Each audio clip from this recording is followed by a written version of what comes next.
mean, that's the thing. I know how busy your guys' lives are. I know how busy your lives are. And that's why I like giving you as much notice as I can on these things. Keep them out there as long as I can. At least a week on the quizzes, at least. I mean, some of those projects have been posted the entire term. Get in there anytime you want to. The exams, I'll give you at least a couple, 3 weeks to get into. So, any questions you have for me? Are we good? We're good? Think about it. I'm going to fire this up while I'm firing this up because I have a question I want to ask you. I know. Let's get into this today. This will be fun, I think. So, what did we spend all last week talking about? What did we spend all last week talking about? Wrap it up in one word. Average. Oh, good! Medium, mode. One word, you went more than one Damn word. it. That's okay. I like them all. Oh, you could group it in one word. You technically, I mean, you technically can get very general. I think somebody said center. Center. Absolutely, Tom. Thank you, center. But I heard the word average too. And average and mean is a very specific kind of average, as is the median, as is the mode. I love that. I love all those. So we did, I'm going to swing the camera that way for just a second. And last week, it was all about measures of center.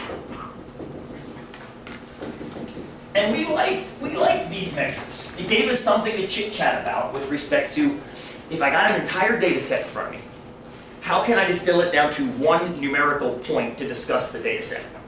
Right? I mean, at an extraordinarily general statement, you take Advil for a headache. Why? Maybe you don't take Advil for a headache. Who takes Advil for a headache? When I have headaches. Usually. Say that again. Usually. On average, it makes you feel better, right? Usually, modally, it makes you feel better. There's sometimes maybe it doesn't, right? Sometimes maybe it doesn't, but modally, usually it does.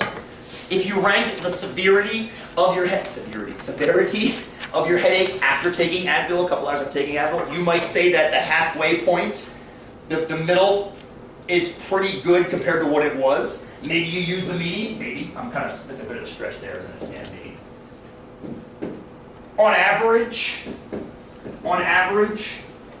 Advil makes your headache feel better. On a pain scale, maybe of 1 to 10, although I tend to, I don't know.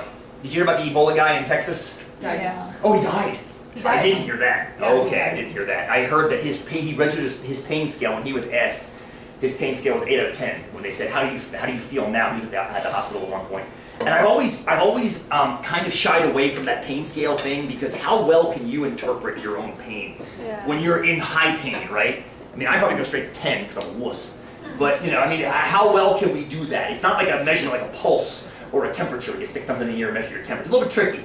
But nonetheless, if we can apply a scale like that across a broad group of people and see independent results that are modal, maybe then we take Advil. Or we take something else. We take vitamins for glucosamine for our joints, or chondroitin for our joints. Who knows for all these things. So here, I'm going to ask you guys to do some measures for me. On the board behind me, I have Bert and Ernie.